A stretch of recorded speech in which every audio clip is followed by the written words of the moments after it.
Hello everybody, my name is RetroBoy03, and welcome to episode 3 of my Minifigure Spotlight series, where today we will be taking a look at Rubeus Hagrid, specifically the variant of his character that appeared in 3 sets between 2010 and 2011, those sets being 4738 Hagrid's Hut, 10217 Diagon Alley, and 4865, The Forbidden Forest.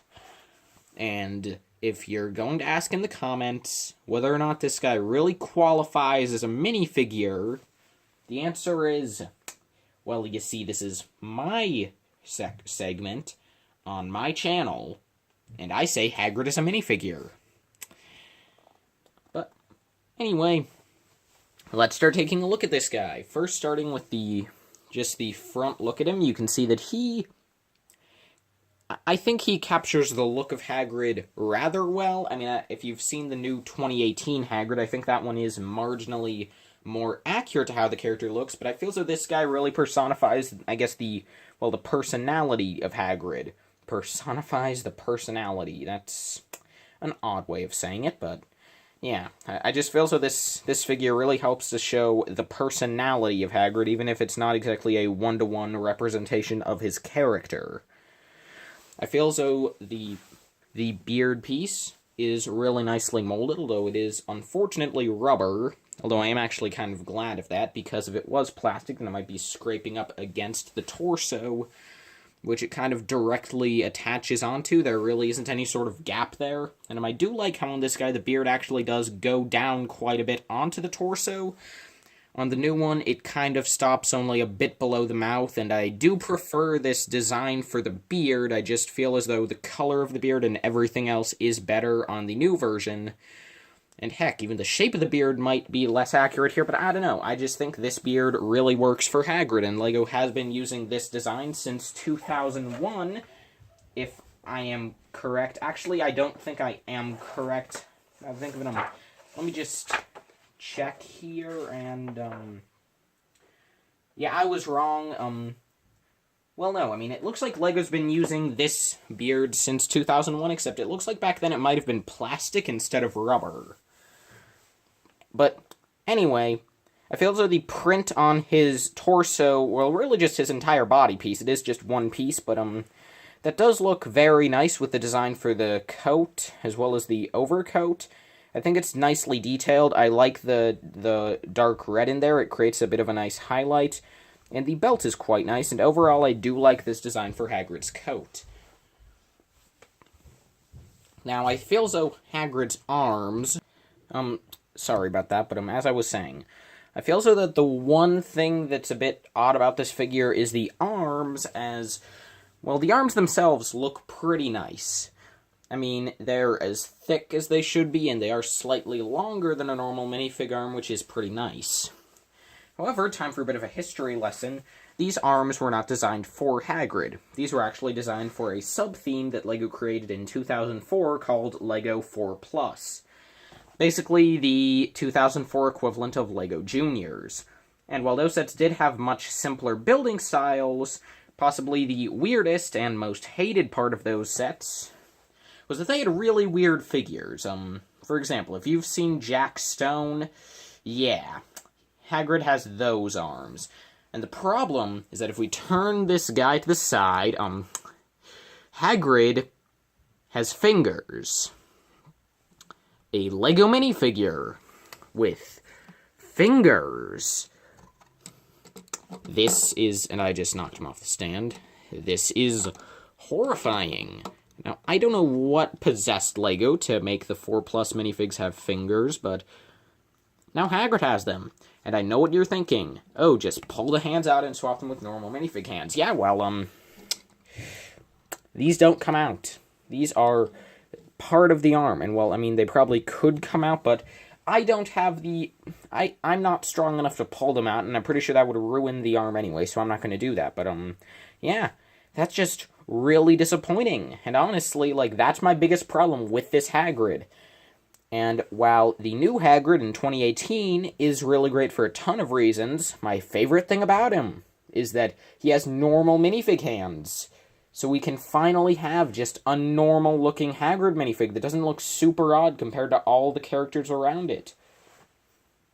Like, for example, this guy looks super weird compared to, say, Hermione. I mean, I don't have Harry on me, but I do have Hermione, and this doesn't look right. The hands are just weird, but also, I forgot to mention earlier, but this is a size comparison between the two. You can see that Hagrid is accurately scaled compared to other figures, so that's pretty nice, but yeah, but anyway, moving away from the fingers, you can see that Hagrid does have a pocket molded onto each side of his coat, and the back just has a little fold in the coat, some molded stitching, and you can also see the back of his beard piece. Another thing I forgot to mention earlier was Hagrid's feet, which, as you can see, are nothing even close to normal minifig feet. Instead, they are a 2x2 space and rather realistically molded compared to what we expect for minifigs, and again, it's just kind of strange, although I feel as though this does work better than the hands, because at least with these you could say, oh, he has bigger feet. Sorry again, but yeah, I feel as though the boots do at least work a little better than the hands, because at least then you can say, oh, he just has bigger feet. Like, for example, big figs also have more realistically proportioned feet. I think that works here. The hands are just weird and an abomination of nature, and they should die. But, anyway, I know what you're all wondering about. What's Hagrid's face look like? Well, dear viewer, let it be noted that this is not for the faint of heart. Hagrid's face looks really weird. So, let's pull off his beard, so you can see it. I'm just pull this piece off, and, welp, there it is. That is a face. I really don't have anything else to say, so I'll just put the beard back on, and I'll tell you some other stuff about this guy. So, accessories Hagrid has been featured with. Now, Hagrid probably has the most different accessories of any character in the LEGO Harry Potter line. And while this version, the most recent version until August, the 2010-2011 version, while he doesn't come with the full array of accessories Hagrid minifigs have been seen with since 2001, he features quite a few. In Diagon Alley and Hagrid's Hut, he featured his umbrella, and in Diagon Alley, he also featured a key. In Hagrid's Hut, however, he featured 2 keys, an axe, a broom, etc. He featured a bunch of accessories in that set, which was pretty cool. And while unfortunately I don't have any of those to show you, I wish I had this umbrella, but I'll get to why I don't have any of the accessories in a minute. But, hey, I do have one thing you could give to Hagrid. A ruddy owl named Arrow. So yeah, this Hagrid doesn't have any variants of him, at least not in the base figure. There are no different faced versions of Hagrid, and there are no alternate prints for this most recent version. This is the version that appeared in all 3 sets with no changes between the 3. There isn't any prototype information concerned with this sort of Hagrid, so the last thing is, would I recommend that you try and get this minifigure of Hagrid? And for that really depends on the price, as well as how much you like this figure. Which, I mean, is a given for most of these. Like, obviously, if you don't like the figure, don't get it. But there are a few of them, like, for example, the 2010 Harry Potter, that if you don't have it and you're not a huge fan, I would still recommend you get it, because that 2010 Harry Potter really did become the face of the Harry Potter theme for quite a while.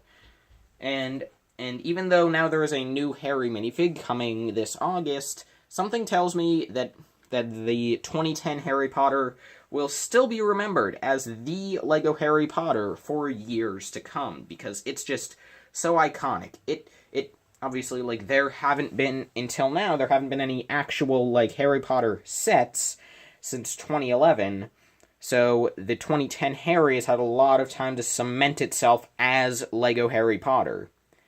This Hagrid, on the other hand, I mean, yeah, he's great, and you could say the same thing about Harry, but this guy just isn't as iconic to me.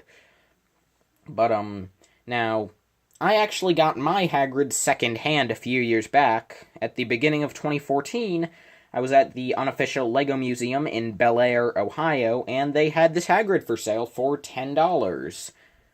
I readily got it because I didn't have a Hagrid minifigure before then, and I desperately wanted one, which is probably why this guy is in much better condition than most of the other LEGO Harry Potter minifigs, and older minifigs in general I'll be showing you here.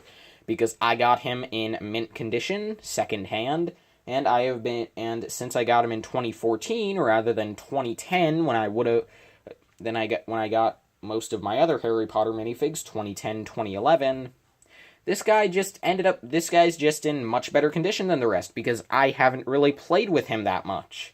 He's really just been for display. So yeah, I mean, like, if you like this figure and you see it, I think $10 is a great price for this figure.